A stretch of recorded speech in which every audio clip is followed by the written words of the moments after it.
الحمد لله وكفى وسلام على عباده الذين اصطفى أما بعد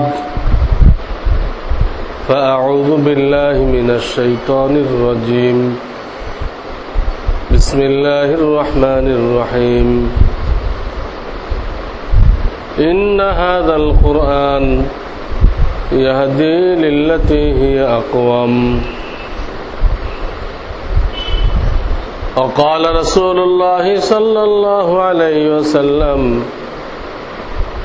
من قرأ حرفا من كتاب الله فله حسنة والحسنة بعشر أمثالها صدق الله العلي العظيم وصدق رسوله النبي الكريم বুজুর্গানে মোহতারাম, আপনাদের এই মসজিদে এলান করা হয়েছে, জুমাতেও এলান হয়েছে, কালকে সকাল থেকে ফজরের নামাজের পর থেকে এখানে কোরআনে কারীম আমাদের কাছে আল্লাহর একমাত্র গ্রন্থ, আল্লাহর পক্ষ থেকে নাজিলকৃত একখানা কিতাব আমাদের কাছে আছে। সেই গ্রন্থ আল্লাহ রাব্বুল আলামিন সহি শুদ্ধ করে পড়ার দায়িত্ব দিয়েছেন। অর্থ বোঝার জন্য চেষ্টা করতে বলেছেন। প্রথম কাজ হলো সহি শুদ্ধ করা, ফাউন্ডেশন। কোন রকম পড়লে হবে না। কোরআন আল্লাহ তাআলা তাকিদ করছেন কোরআনে কারীমের মধ্যে, ওয়ারাত্তিলিল কুরআন তারতিলা, তোমরা আমার কালামকে তাজবিদ সহকারে পড়ো। এটা পড়ার যে ফর্মুলা আছে, এই ফর্মুলা কি জিনিস? আল্লাহ রাব্বুল আলামিন হযরত জিবরাইল আলাইহিস সালামকে পাঠায় ওই ফর্মুলা আমাদের নবীজিকে শিক্ষা দিয়েছে। কোরআন কিভাবে তেলাওয়াত করতে হবে যাতে সেটা আল্লাহর ইবাদত হবে। এটা কারো রচিত না, এটা স্বয়ং রব্বুল আলামিন হযরত জিবরাইল আলাইহিস সালামকে পাঠায় কোরআনের তেলাওয়াত করায় আমাদের নবীজিকে শিক্ষা দেওয়া হয়েছে। নবীজি সাল্লাল্লাহু আলাইহি সাল্লাম এটা সাহাবায়ে কেরামকে শিক্ষা দিয়েছেন। সেই শিক্ষাটা এই ধারাবাহিকভাবে আজ প্রায় ১৫০০ বছর হইতে চলল, আমাদের পর্যন্ত পড়ছে। যারা শিখছে তারা ওইভাবে পড়তে পারে, যারা শেখে নাই তারা পড়তে পারবে না। এটা শিখা ছাড়া নবী আলাইহিস সালামকে কিভাবে পড়তে বলা হয়েছে, তিনি নামাজে কিভাবে পড়তেন, তিনি সাহাবায়ে কেরামকে কিভাবে পড়া শিখাইছেন, এটা একা কারোর দ্বারা শিক্ষা করা সম্ভবপর না। শিখতে হবে, এমন লোকের থেকে শিখতে হবে যিনি কোন কামেল লোকের থেকে শিখেছেন। কোন কামেল লোকের সোহবতে থেকে যিনি আগে এটাকে রপ্ত করেছেন, জব্দ করেছেন, শিখছেন, তার কাছে আপনার আমার শিখতে হবে। তাহলে সেই কালামে পাক তেলাওয়াত করার অনেক ফজিলত, অনেক গুরুত্ব। একটা হলো গুরুত্ব, একটা হলো ফজিলত। গুরুত্ব কি? কালামে পাককে যদি কেউ সহি করে পড়া শেখে, বিশুদ্ধ তেলাওয়াত শেখে, তো তার সম্পর্কে কোরআনে আসছে ইন্না হাযাল কুরআন ইয়াহদি লিল্লাতী হিয়া আকওয়াম। এই কোরআন মানুষকে হেদায়েতের রাস্তার উপরে, সিরাতে মুস্তাকিমের উপরে কায়েম রাখে। ঈমান আনার পরে একটা লোকের দায়িত্ব, সে সিরাতে মুস্তাকিমের উপরে চলতে থাকবে। এটা এমন একটা রাস্তা যে এই রাস্তাটা জান্নাতের গেটে লাগছে। সিরাতে মুস্তাকিম এমন একটা রাস্তা যে ঈমান আনার পরে সে এই রাস্তা ওঠে, এই রাজপথে সে উঠে চলতে থাকে। এই রাস্তার গন্তব্য শেষ হয়েছে জান্নাতের গেটে নেই। তো আল্লাহর কোরআন বলতেছে যে তোমার কলবের মধ্যে, তোমার সিনার মধ্যে যদি বিশুদ্ধ কোরআন থাকে, তাহলে তোমার জন্য আল্লাহর পক্ষ থেকে একটা গ্যারান্টি দেওয়া হইতেছে যে শয়তান কোন গুনাহ করে তোমাকে সিরাতে মুস্তাকিম থেকে আউট করতে পারবে না। এইটা হলো সবচেয়ে বড় ফজিলাতের জিনিস, সবচেয়ে বড় ফজিলাতের জিনিস, সবচেয়ে বড় গুরুত্বপূর্ণ জিনিস এইটা, হেদায়েতের উপরে টিকে থাকা। ঈমান একটা লোক আনলো, সে হেদায়েত পেয়ে গেল, তো হেদায়েত পেয়ে যাওয়াটা যথেষ্ট না, মৃত্যু পর্যন্ত হেদায়েতের উপরে কায়েম থাকতে হবে। যেমন এক আয়াতে বলা হয়েছে ইন্নাল্লাযীনা ক্বালু রাব্বুনাল্লাহ সুম্মা ইসতাকামু তাতানাজ্জালু আলাইহিমুল মালায়েকা। এই আয়াতে 24 পারা আল্লাহ তাআলা বলতেছেন যারা ঈমান এনেছে সুম্মা ইসতাকামু, মৃত্যু পর্যন্ত ঈমানের উপরে কায়েম থেকেছে। কায়েম থাকা একটা বড় কাজ। ঈমান তো 1 মিনিটে আনা যায়, আর আল্লাহ না করুক 1 মিনিটে চলেও যায়। একটা উল্টা কথা বলে দিল, একটা উল্টা কথা বলে দিল, শরীয়ত নিয়ে মজাক করলো। আমাদের ফতোয়া আসছে, এক মহিলা তার স্বামীরে কইছে তুই শরীয়ত মতো চললে কি অসুবিধা হয়, উল্টা পাল্টা চলো। তো সে মজা করছে, তো শরীয়তটা কি জিনিস, কি মাথায় মাখতে হয় না গায়ে দিতে হয়?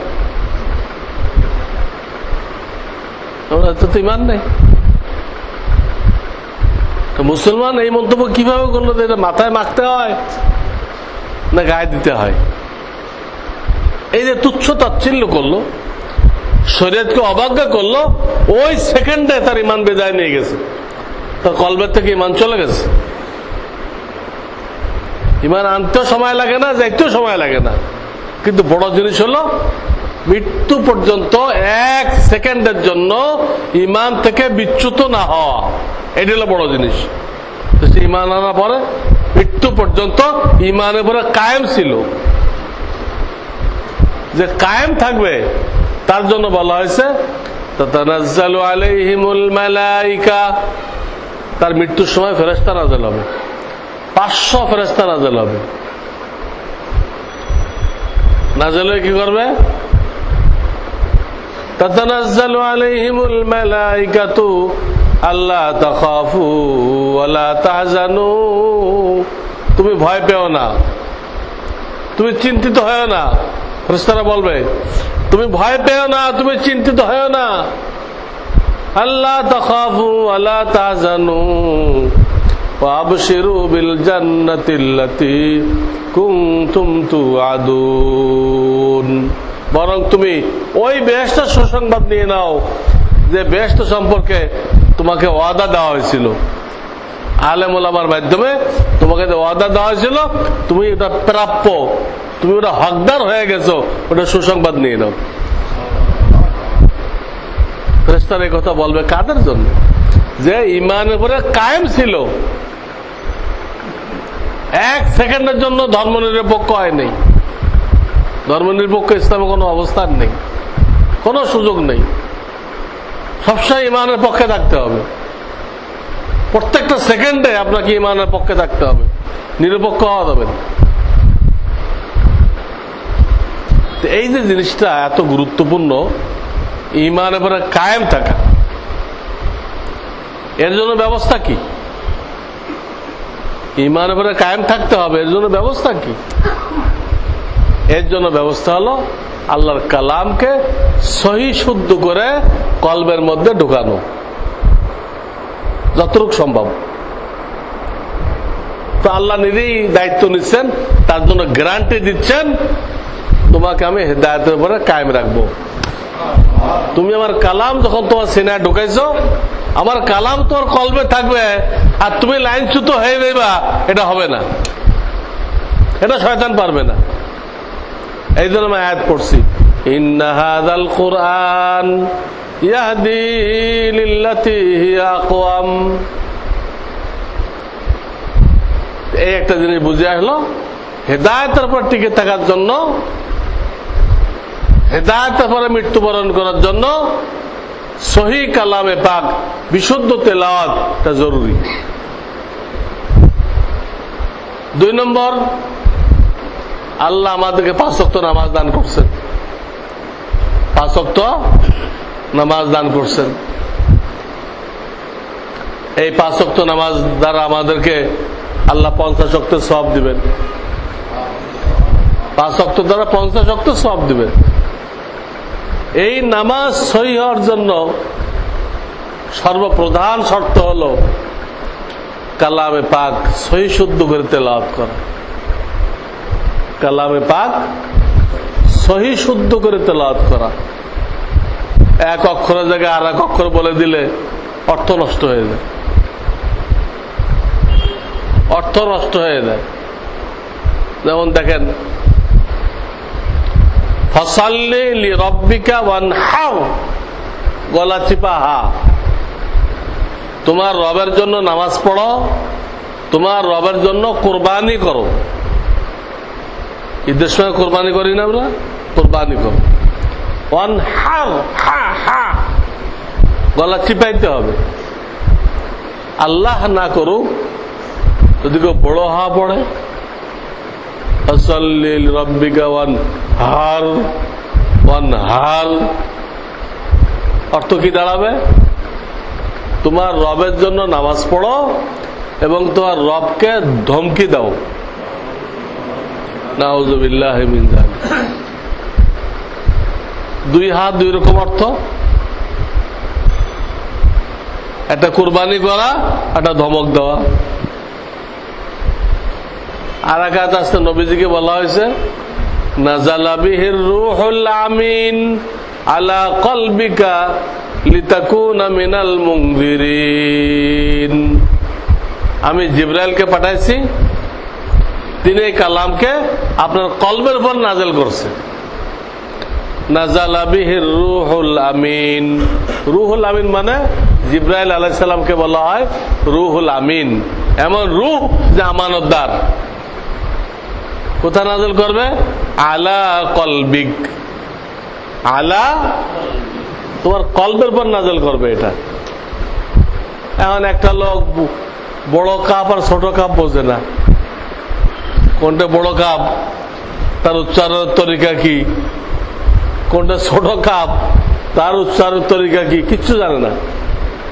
হে পড়তেছে আলা কালবিকা, কলবিক পড়তেছে কি আলা কালবিক, অর্থ হলো কি? একদম নষ্ট হয়ে গেল।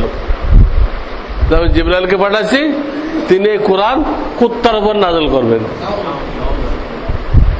কি ছিল আর অর্থ কি পরিমাণ নষ্ট হলো যে কোরআন নাকি কুত্তার উপর নাযিল হলো, তার তেলাওয়াতের কারণে।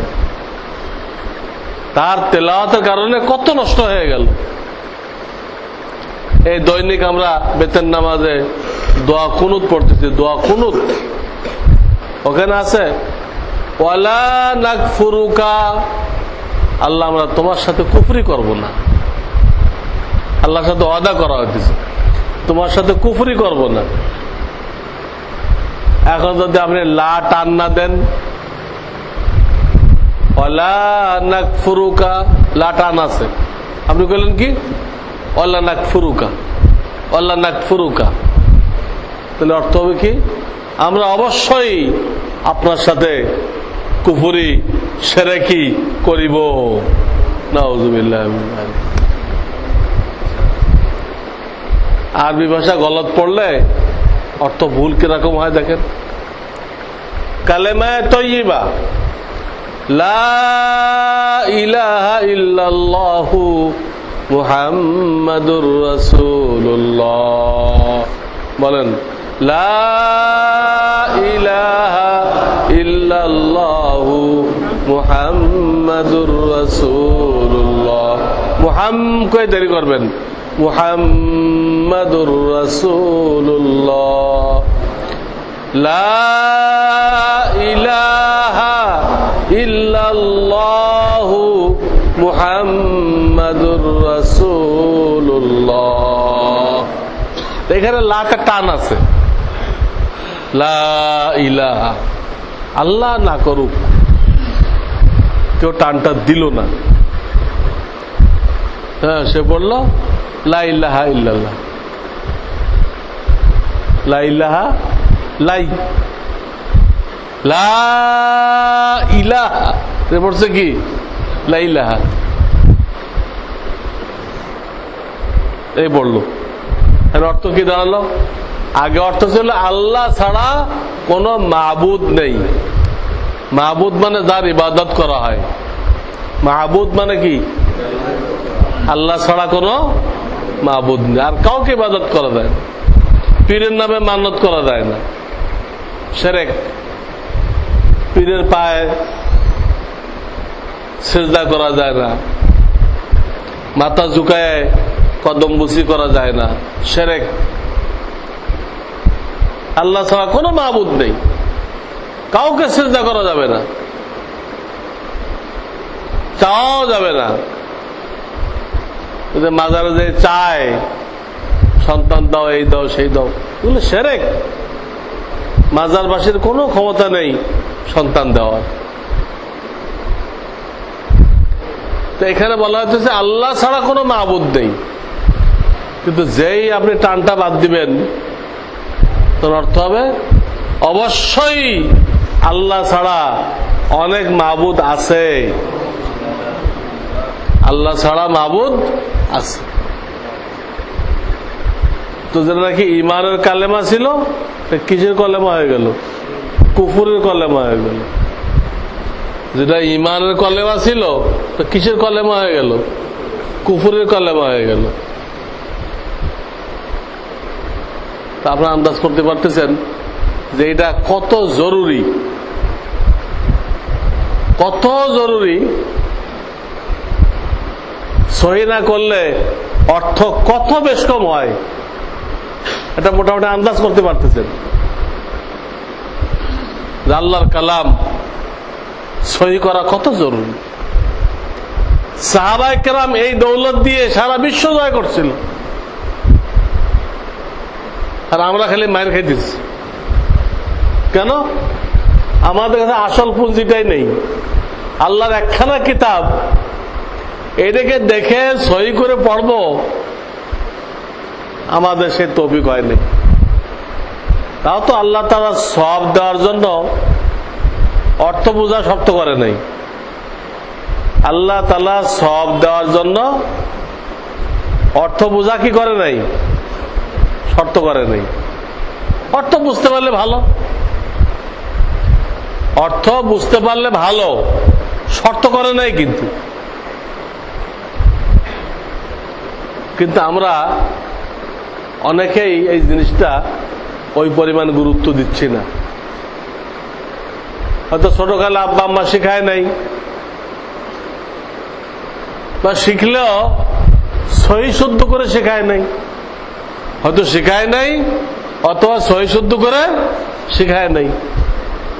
আমরা এখন বড় হয়ে গেছি, অনেকে বাপ হয়ে গেছি, অনেকে দাদা হয়ে গেছি, কিন্তু আমার ভিতরে গুরুত্বটা পয়দা হয় নাই যে আল্লাহর একখানা কিতাব, এটাকে সহি শুদ্ধ করে পড়া তিনি ফরজ করে দিয়েছেন। ফরজ, এটা না হলে আমার নামাজ হবে না, এটা না হলে আমি হেদায়েতের উপরে টিকে থাকতে পারবো না, হেদায়েতের উপরে টিকে থাকতে পারবো না এটা না হলে। এমনকি এক হাদিসের মধ্যে আছে, ইন্নাল্লাযী লাইসা ফি জাওফিহি শাইউম মিনাল কুরআন কাল বাইতিল খারিব, যে ব্যক্তির কলবের মধ্যে সহিহ কোরআন নেই, কিছু অংশ অন্তত নামাজ পড়তে যতটুকু লাগে এতটুকু সহিহ তার কাছে নেই, তো আল্লাহর হাবিব বলতেছেন তার এই অন্তরটা, এটা কিন্তু একটা ঘর, এই ঘরটা কেমন যেন কাল বাইতুল খরিব, বাইতুল মানে ঘর, খরিব মানে বিরান, কোন মানুষের বসতি নেই। যে ঘরের ভিতরে মানুষের বসতি থাকে না, সেই ঘরে কে থাকে? যত জিন ভূত, হ্যাঁ, সাপ বিচ্ছু, শিয়াল কুকুর, এগুলো থাকে না। তো যে অন্তরের মধ্যে সহি কোরআন নেই, ওটাকে বিরান ঘরের সাথে তুলনা করা হয়েছে। তো তার মানে ওই দিলের মধ্যে শয়তান বাসা বাঁধবে এবং তাকে দিয়ে যত পশুর কাজ আছে সব করাই নিবে। শয়তান ওই লোকটাকে দিয়ে পশুর যত কাজ আছে, মানুষ এমন এমন কাজ করে যে মাথা ঘুরে যায়, এটা কিভাবে করলো, কিভাবে করলো, মাথায় ধরে না, তো কিভাবে করছে। তার সিনা যখন কোরআন নেই, তো ওখানে কে বসে গেছে? ইবলিস। ওখানে বসে যায়, তাকে দিয়ে সমস্ত গর্হিত কাজ, সমস্ত অন্যায় যা কোনো মানুষ কল্পনাও করতে পারে না, এই ধরনের কাজ তাকে দিয়ে করাই নিচ্ছে। খুন খারাপি, হ্যাঁ, অন্যের জমি লুণ্ঠন, জবরদখল, সব কিছু করাই দিচ্ছে। কেন? ওই যে সিনার মধ্যে কোরআন নেই। এই জন্য সমাজ ঠিক করতে হলে, নিজে হেদায়েত পাইতে হলে কোরআন সহি করার কোনো বিকল্প নেই। আমাদের কোনো 14 দফা না, মুসলমানদের 1 দফা, কোরআন সহি করো, কোরআন অনুযায়ী চলো। তুমিও ঠিক, সমাজের প্রত্যেকটা মানুষ যদি ঠিক হয়ে যায় তো সমাজ ঠিক হবে না? আলাদা আলাদা মানুষ দিয়েই তো সমাজ। প্রত্যেকটা মানুষের সেনা যদি কোরআন কোরআন এসে যায়, আচ্ছা আল্লাহকে ভয় করতে শিখে, তো এই সমাজে চুরি ডাকাতি, হ্যাঁ, লুণ্ঠন, হাইজাকারি কোনো কিছু থাকবে? কাজেই আল্লাহ রসুল সাবধান করছেন, এখান থেকে কোরআন না ঢুকাও, এটা পতিত একটা বাড়ি, তোমাকে ধ্বংস করে দিবে। এটা স্পষ্ট কথা। আপনার একটা ক্ষেত আছে, ক্ষেত খাবার থাকে না, যদি আপনি ভালো জিনিস না লাগান তো ওটা কি খালি পড়ে থাকবে? কিছু না কিছু এখানে উল্টাপাল্টা হবে, আগাছা কুগাছা হবে না? আপনি লাগান নাই বলে কিন্তু ক্ষেত খালি থাকবে না, আপনি লাগান নাই বলে ক্ষেত খালি থাকবে না, যা একটা কিছু হয়ে যাবে, পরে কাটতে অনেক টাকা লাগবে এটা সরাইতে। ঠিক দিলের জমিন, এইখানে কোরআন না বসানো হয়, শয়তান এখানে যত রকম অন্যায় দুর্নীতি আছে সব এখানে বীজ বপন করবে, আর মানুষ শয়তানের ভাই হয়ে যাবে। শয়তানের ভাই হয়ে আল্লাহর নাফরমানি একটা পর একটা করতে থাকবে। এই জন্য ভাই এটা বহুত বড় জিনিস। নিজে হেদায়েতের পথ থাকার জন্য, নামাজ সহি শুদ্ধ করার জন্য, আল্লাহকে রাজি খুশি করার জন্য। এক হাদিসে আছে, আল্লাহকে রাজি খুশি করার জন্য কোরআন থেকে বড় আর কোনো ইবাদত নেই। কোরআন এমন জিনিস আল্লাহ থেকে সরাসরি আমাদের কাছে আসছে, সরাসরি। আর যত কিছু বলেন সরাসরি না। মসজিদ আল্লাহর ঘর, কিন্তু সরাসরি আসে নাই, আপনি আমি চান্দা দিয়ে বানাইছি। মসজিদ আল্লাহর ঘর, কিন্তু সরাসরি আসে নাই। নবী রাসূল আল্লাহর পেয়ারা, কিন্তু নবী রাসূল সরাসরি আসে নাই, মায়ের পেট হয়ে দুনিয়াতে আসছে। কিন্তু আল্লাহর কালাম এমন একটা জিনিস, আল্লাহর কালাম, আল্লাহর কথা, আল্লাহ যেমন স্থায়ী, তার কালামও স্থায়ী, সরাসরি আল্লাহ থেকে আসছে। এক হাদিস আসছে, এইটা দিয়ে বান্দা আল্লাহকে যে পরিমাণ সন্তুষ্ট করতে পারে, অন্য কোনো কিছু দিয়ে সে আল্লাহকে এই পরিমাণ সন্তুষ্ট করতে পারবে না। স্পষ্ট হাদিসের তর্জমা এটা। এছাড়া কতগুলো হাদিস তো আপনারা জানেন। খায়রুকুম মান তাআল্লামাল কুরআন ওয়া আল্লামা, বুখারী শরীফের হাদিস। তোমাদের মধ্যে যে কোরআন শেখে অথবা শিক্ষা দেয়, সে হলো সর্বোত্তম মানুষ, আল্লাহর কাছে সবচেয়ে দামি মানুষ। কে? কোরআন শেখে অথবা শিক্ষা দেয়। আল্লাহর মেহেরবানি, এই শিক্ষা দেয় কথাটার মধ্যে আল্লাহ যেমন নাকি কোরআনের উস্তাদদেরকে সামিল করছে।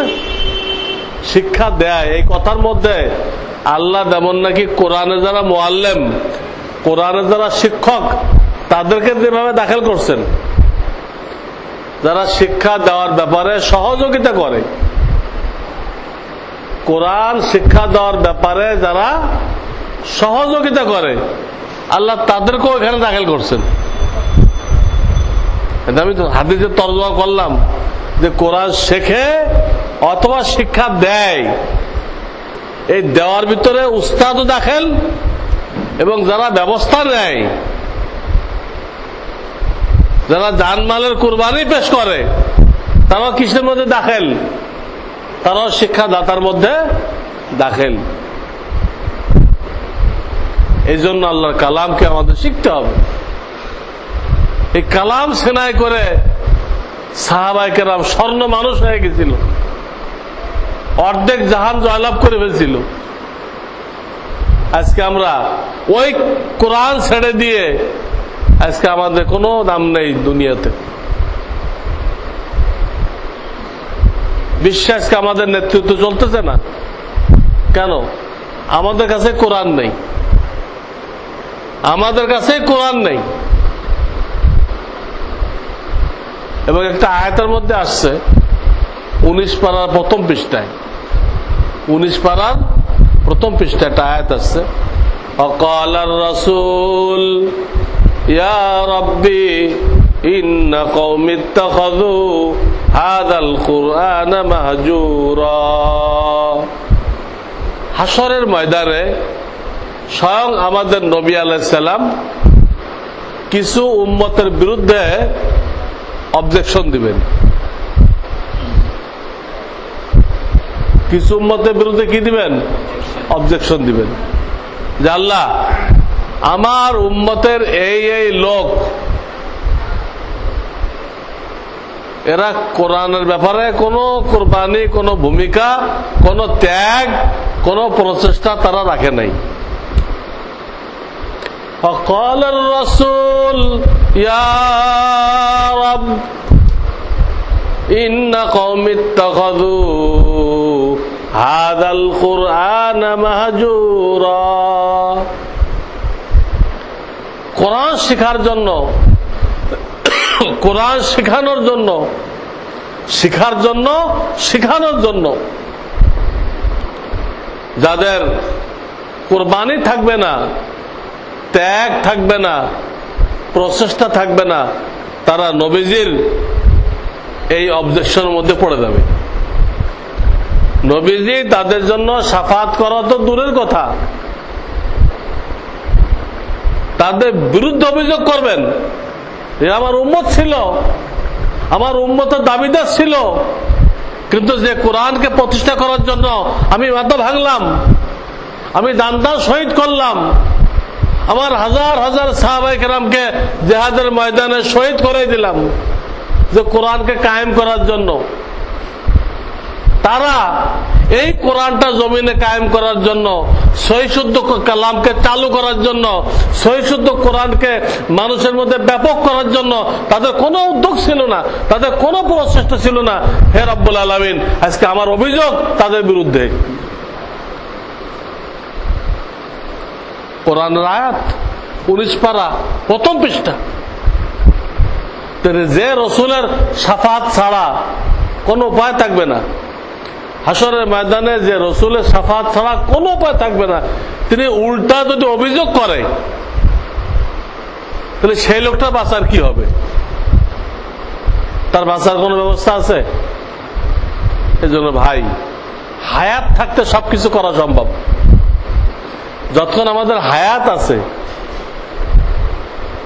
ততক্ষণ সব ভুলের সংশোধন সম্ভব। সবচেয়ে বড় ভুল হলো একটা লোক ইমান হারা হয়ে গেছে, বেঈমান হয়ে গেছে, এর থেকে বড় ভুল আল্লাহ জমিনে নেই। তো হায়াত থাকলে এটাও সংশোধন আছে। আবার নতুন করে কালেমা পড়ুক,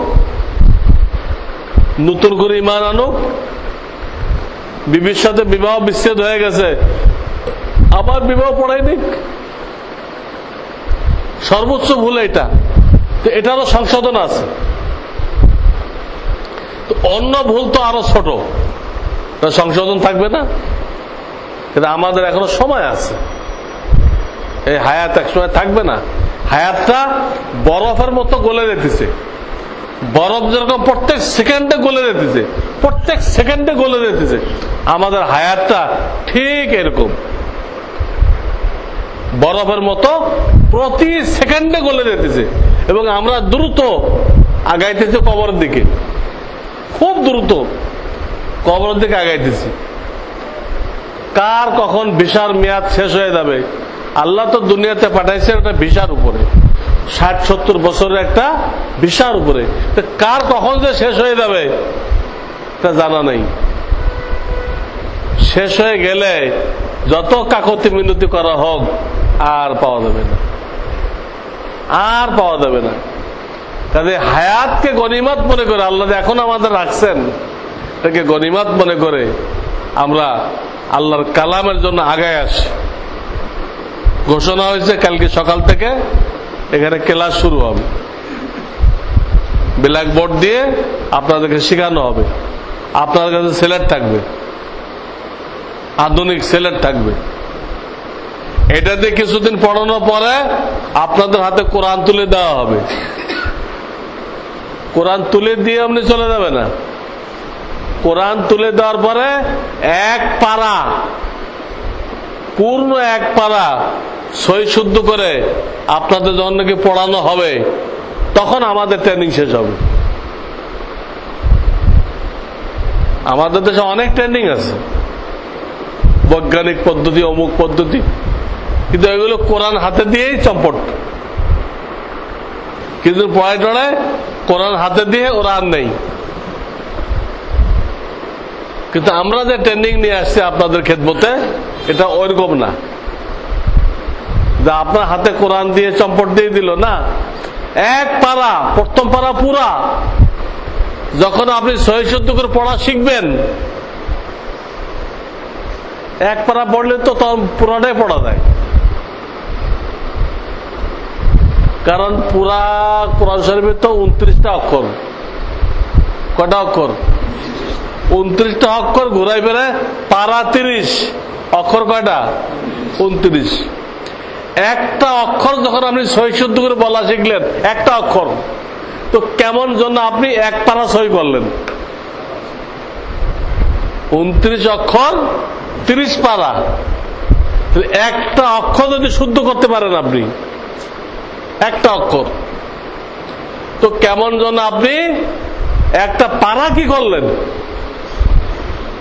সই শুদ্ধ করে ফেললেন এবং আল্লাহ তার কালামকে সহজ করে দিয়েছেন। ওয়ালাকাদ ইয়াসসারনাল কুরআনা লিযিকর ফাহাল মিন মুদ্দাকির। সূরা আর রহমানের আগের সূরা, সূরা আর রহমানের আগের সূরা। এখানে আল্লাহ বারবার ডাকছেন মানুষকে, বারবার আহ্বান করছেন, আমি আমার কালামকে তেলাওয়াত করার জন্য সহজ করে দিছি। আসো কোন শিখনেওয়ালা, আসো কোন শিখনেওয়ালা, আল্লাহ মানুষকে ডাকছেন।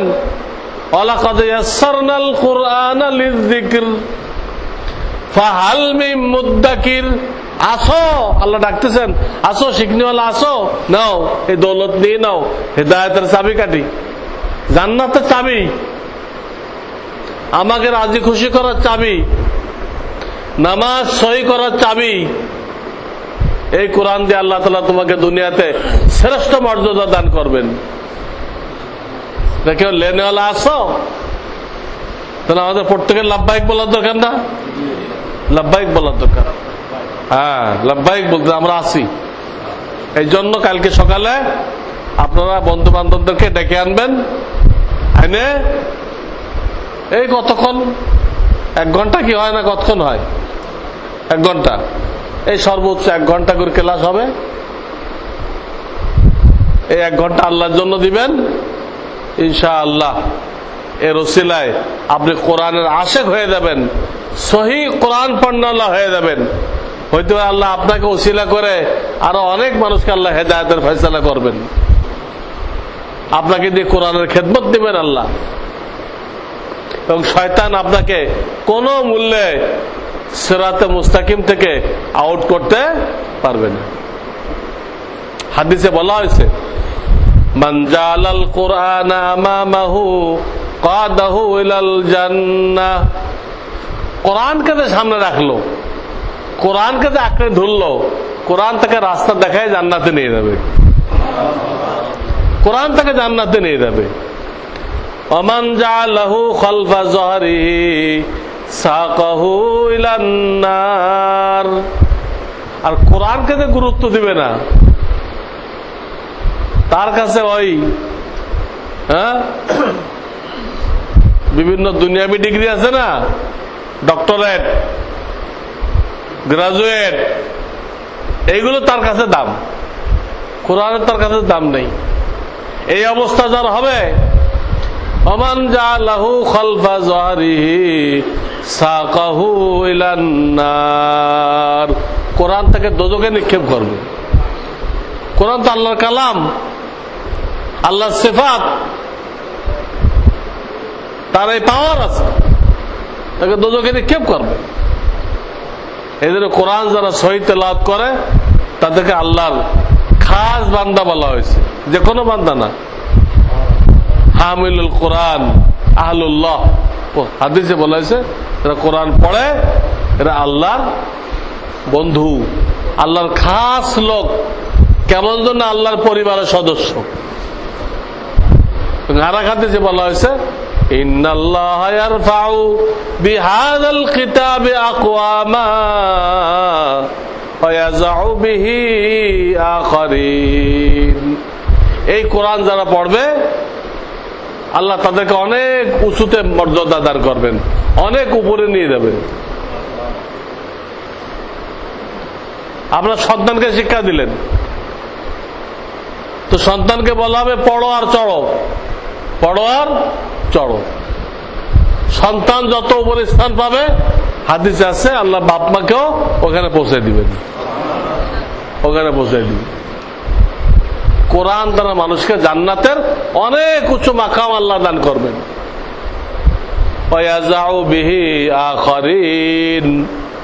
আর যারা কোরআনের প্রতি ভ্রুক্ষেপ করবে না, আল্লাহ তাদেরকে একদম নিচে নামাই দিবেন। আল্লাহর কাছে তাদের কোনো দাম নেই। আর আল্লাহর কাছে দাম না থাকলে মখলুকের কাছেও দাম নেই। আল্লাহর কাছে তার দাম নেই, মখলুকও তাকে মহব্বত করবে না, তাকে সম্মান করবে না। এই জন্য কালকে সকাল থেকেই আপনারা বন্ধু বান্ধব, ভাই বেরাদার, সাথী সঙ্গী, যাদের ছেলে পেলে আছে, বুঝবান, এই মসজিদ যেন একদম ভরে যায়, আপনারা লোক কালেকশন করে এখানে জমা করবেন। কারণ আমাদের ট্রেনিং এরকম যে একজন শিক্ষকে একজনও পড়াইতে পারে, আবার 200 লোকও পড়াইতে পারে। একই সময় একজনকে পড়াইতে পারে, আবার 200 লোক বসা থাকে 200 জনকে পড়াইতে পারবে। মাঝখানে জায়গা রাখতে হবে, উনি ঘুরে ঘুরে সবারটা দেখবেন। ইনশাআল্লাহ কোরআন আপনাদেরকে হাতে দিয়ে একটারা সহি শুদ্ধ করে আমাদের এই ট্রেনিং শেষ হবে। ততদিন আপনি ইনশাআল্লাহ আল্লাহর ওলির কাতারে সামিল হয়ে যাবেন, আল্লাহর ওলির কাতারে সামিল হয়ে যাবেন। এই জন্য কালকে যাতে আপনারা শরীক হন এবং আরো বন্ধু বান্ধবকে দাওয়াত দিয়ে নিয়ে আসেন এবং রেগুলার হাজির থাকতে হবে। দুনিয়ার কাম কাজকে একটু এদিক ওদিক করবেন, সবাই বলে দিবেন যে আমি 2-1 মাস কোরআন শরীফ শিখবো, সকালে আমাকে কোনো কাজ দেবা না।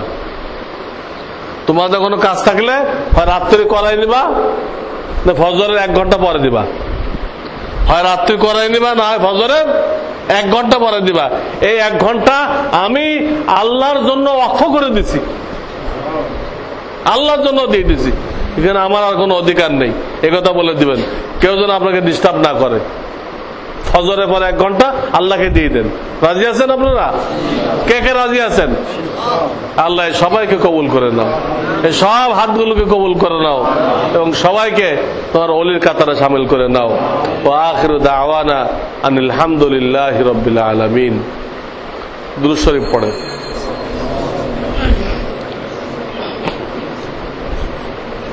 আমাদের যারা ট্রেনিং দিবেন, একজন তো দেখা যাইতেছে, কারণ সাহেব একটু দাঁড়াইলে ভালো হয়।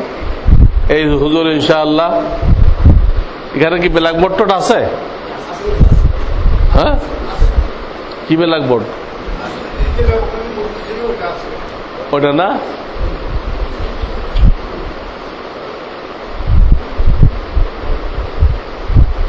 লাগাইবে কি সাথে? হ্যাঁ, ও গ্রিলের সাথে লাগানো যাবে। এইভাবে দিবেন, খাড়া করে না, কিন্তু এইভাবে দিবেন। এখন যেভাবে আছে খাড়া সিস্টেমটা সুবিধা হবে না। এটা ভালো, এটা ভালো। লিখতে জায়গা লাগে তো, লেখাটা তো এইভাবে লম্বা, এদিক দিয়ে লাইন হবে, উপর দিক লাইন হবে না, এরকম বোর্ড লাগবে। আপনারা দেখে রাখেন, ঠিক আছে? তো এটা যেভাবে খাড়া করার ব্যবস্থা করেন। কালকের থেকে আমি বলতেছিলাম মসজিদের দায়িত্ব কি, যারা এই মসজিদের কমিটির সদস্য আছে তাদের দায়িত্ব কি?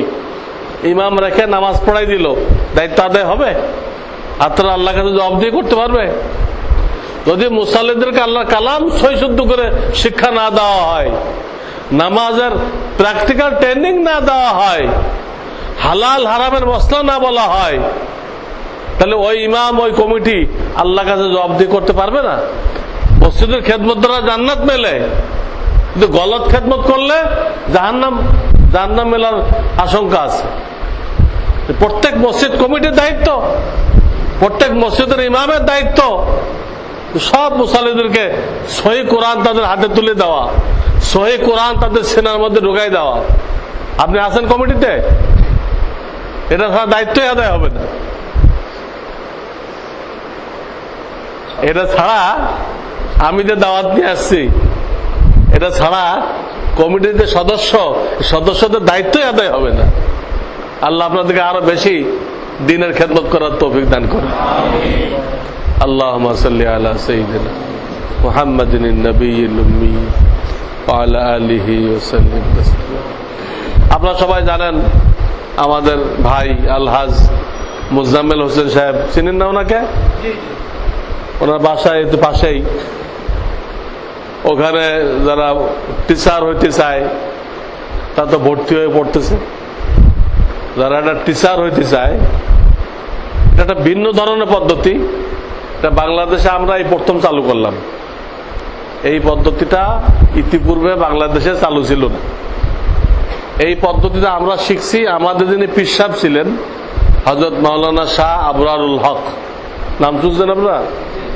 হযরত মাওলানা শাহ আবরারুল হক, ভারতের লখনৌ থেকে আরো 2 ঘন্টা সামনে, আরো উত্তর পশ্চিম দিকে যাইতে হয়। সেখানে এই পদ্ধতিতে কোরআন শরীফ শিক্ষা দেওয়া হয়। এই পদ্ধতিতে আমরা এই নতুন চালু করছি। এটা আমি শিখছি অনেক আগে, কিন্তু এতদিন এটা শেখানোর ব্যবস্থা পাই নাই। এটা মানুষকে শিক্ষা দিতে হলে ব্যবস্থা লাগবে না, এই ব্যবস্থাটা হয় নাই, না হওয়াতে এটা করা যায় নাই। তো আল্লাহ তাআলার বিশেষ মেহেরবানি, এখন কিছু ভাই ওনারা আগায় আসছেন, ওনারাও মনে প্রাণে চাইতেছেন। উনি যে নিয়মে কোরআন শরীফ সহি করে গেছেন, ওই নিয়ম ছাড়া পুরোপুরি সহি করাও যায় না। আমার দেশে বিভিন্ন বক্তব্য পড়ায়, এটা কিন্তু 16 আনা সহি হইতেছে না, খুব উঠতে হলে 12 আনা সহি হবে। আমি তো সারা বাংলাদেশ যাই, বিভিন্ন বড় বড় মাদ্রাসার তেলাওয়াত আমি শুনি, তো সেটাকে 12 আনা সহি বলা যেতে পারে, 16 আনা সহি বলা যায় না। তা আমরা যে পদ্ধতিটা চালু করছি, এই পদ্ধতিতে টিচার তৈরি হবে, এটা 16 আনা সহি বলা যাবে ইনশাআল্লাহ। তো ওখানে শুধু টিচার না, আপনার যদি কেউ যদি এরকম রিটায়ার্ড থাকেন, যার এখন আর কোনো কাজ নেই, তারাও কিন্তু ওখানে শিখতে পারবেন।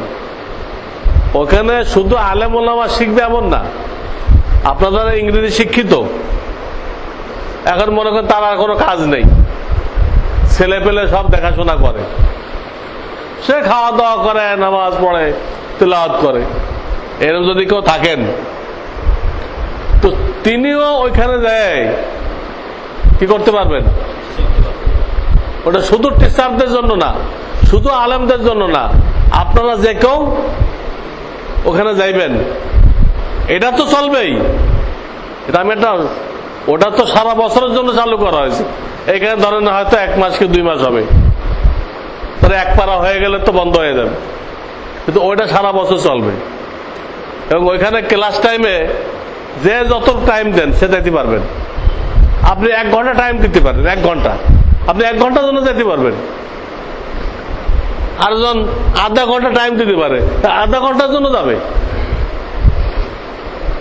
অনেক বাচ্চারাও পড়ে, সন্ধ্যার পরে অনেকগুলো বাচ্চা বাদ মাগরিব ওখানে পড়তেছে। ওইখানে কিন্তু সর্বস্তরের লোকের ব্যবস্থা আছে, টিচারদের জন্য, আপনাদের জন্য, বাচ্চাদের জন্য, 3 স্তর ওখানে পড়ানো হইতেছে। আমাদের মুজাম্মেল ভাইয়ের বিল্ডিং এর 3 তলায়, কত 227 নম্বর, 7 নম্বর রোডে 227, ওখানে সাইনবোর্ড দেওয়া আছে তাকওয়া মাদ্রাসা। ওই বিল্ডিং এর 3 তলায় সিঁড়ি দিয়ে গেলে 3 তলায়, ওখানে 3-4 জন টিচার সর্বক্ষণ ওখানে মজুদ। 3-4 জন টিচার সর্বক্ষণ ওখানে পড়ানোর জন্য বসে আছে। যে কোনো শ্রেণীর লোক ওখানে গেলে শিখতে পারবে ইনশাআল্লাহ। তো দোয়া হইতেছে। মহিলাদের এখন আমরা করি নাই, মহিলাদের যখন হয় তো ঘোষণা দেওয়া হবে। হ্যাঁ, ওখানে আপাতত মহিলাদের কোন টিচার আমরা, মহিলার টিচার আমরা এখনো তৈরি করতে পারি নাই। মহিলার টিচার তৈরি করতে পারলে তখন ঘোষণা দেওয়া হবে। দোয়া করেন। সুবহানাল্লাহ ওয়া বিহামদিহি, সুবহানাল্লাহিল আযীম। আল্লাহুম্মা সাল্লি আলা সাইয়্যিদিনা মুহাম্মাদিন নবিয়্যিল উম্মি ওয়া আলা আলিহি ওয়া সাল্লিম তাসলিমা। ربنا آتنا في الدنيا حسنة وفي الآخرة حسنة وقنا عذاب النار. رب ارحمهما كما ربياني صغيرا. رب اجعلني مقيم الصلاة ومن ذريتي ربنا وتقبل دعاء. ربنا اغفر لي ولوالدي وللمؤمنين يوم يقوم الحساب. يا رب العالمين. আমাদের এই মজলিসকে কবুল করে নাও। এ আল্লাহ, এই মজলিসের উসিলা আমাদেরকে হেদায়েতের ফয়সালা করো। এ আল্লাহ, এই ফিতনার জামানায় আমাদের ঈমান আমলকে হিফাজত করার তৌফিক দান করো।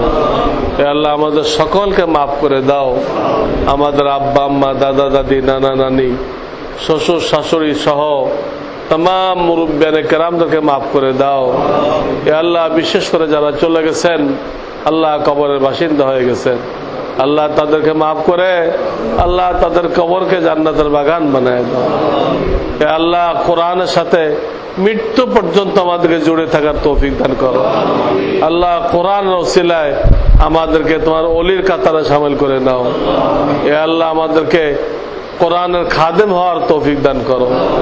এ আল্লাহ, আমাদের আওলাদ ফরজান, বিবি বাচ্চা, তাদেরকেও কোরআন শিক্ষা দেওয়ার তৌফিক দান করো, তাদেরও কোরআন সহি করার তৌফিক দান করো। এ আল্লাহ, আমরা কোরআনের যে মার্কাজ চালু করেছি, আল্লাহ এই মার্কাজকে তুমি কবুল মঞ্জুর করে নাও। আল্লাহ, কিয়ামত পর্যন্ত কবুল মঞ্জুর করে নাও। এ আল্লাহ, কিছু ভাই তারা আগায় আসছেন এই মার্কাজকে কায়েম করার জন্য, আল্লাহ তাদেরকে তুমি কবুল করে নাও। তাদের জান মাল ইজ্জত আওলাদ সব কিছুর ভিতরে বরকত দান করো। আল্লাহ, আমাদেরও বরকত দান করো। আল্লাহ, তাদের সব কিছুতে আল্লাহ খায়র বরকত আফিয়াত ও রহমত নাযিল করো। আল্লাহ, সব মুসলমানকে এই দৌলত নসিব করো।